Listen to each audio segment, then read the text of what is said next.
Hi అండి, welcome to my YouTube channel Sreeja Nellore అమ్మాయి. అందరు ఎలా ఉన్నారు? బాగున్నారా? నేనైతే చాలా బాగున్నాను. ఎవరైతే మన ఛానల్ని ఫస్ట్ టైం చూస్తున్నట్లయితే వీడియోస్ నచ్చితే ఖచ్చితంగా లైక్ చేయండి, అలాగే సబ్స్క్రైబ్ కూడా చేసుకోండి. మీరు ఇలా లైక్ అండ్ సబ్స్క్రైబ్ చేస్తూ ఉంటే, ఇలా ఎంకరేజ్ చేస్తూ ఉంటే మరిన్ని వీడియోస్ తీయడానికి నాకు చాలా హెల్ప్ అవుతుందన్నమాట.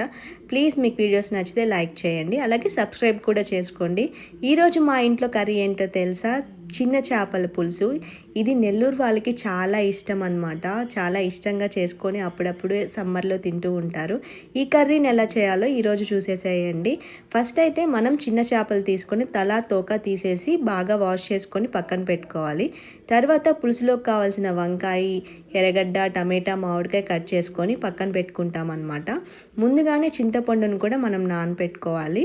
ఇలా నానపెట్టుకున్న తర్వాత స్టవ్ ఆన్ చేసుకొని కుక్కర్ పెట్టుకోవాలి. కుక్కర్ పెట్టుకున్న తర్వాత కొంచెం ఆయిల్ వేసుకొని ఆవాలు, జీలకర్ర వేసుకుంటాము.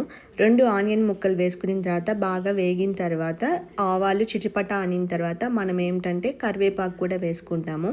ఇలా వేగిన తర్వాత దీంట్లోనే మనం టమాటా, ఎర్రగడ్డ 2 వేయించుకుంటాం అన్నమాట. ఇలా వేగిన తర్వాత దీంట్లోనే మనం ముందుగా కట్ చేసి పెట్టుకున్న వంకాయ ముక్కలు ఉన్నాయి కదా, వంకాయ ముక్కలు కూడా వేసేసుకుంటాము. అలా రుచికి సరిపడినంత సాల్ట్ వేసుకొని తర్వాత కారం వేసుకుంటాము, పసుపు కూడా వేసుకుంటాము. ఇవన్నీ వేసుకున్న తర్వాత మనం బాగా కలుపుకొని కాసేపు బాగా ఉడికించాలన్నమాట. ఇలా ఉడికిన తర్వాత దీంట్లోనే మనం చింతపండు పులుసుని పోసుకుంటాము. ఇలా చింతపండు పులుసు పోసుకున్న తర్వాత ఒక 10 మినిట్స్ వరకు బాగా ఉడికించాలి.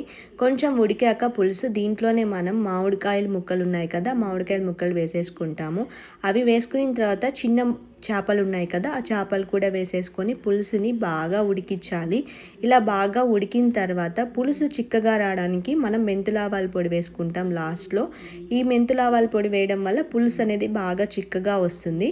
ఫైనల్గా చిన్న చేపల పులుసు అయితే రెడీ అయిపోయింది. ఇంకెందుకు ఆలస్యం, మీరు కూడా ఈ చిన్న చేపల పులుసుని మీ ఇంట్లో ట్రై చేయండి. అలాగే టేస్ట్ ఎలా వచ్చిందో కామెంట్ చేయండి. ఈ కర్రీ మా అక్కకి మా నాన్నమ్మకి అయితే చాలా ఇష్టం. వాళ్ళిద్దరు ఫేవరెట్ కర్రీ అనమాట. మా నాన్నమ్మ అయితే చాలా ఇష్టంగా తింటారు ఈ కర్రీని. ఈ వీడియో నచ్చితే లైక్ చేయండి, అలాగే సబ్స్క్రైబ్ మై ఛానల్.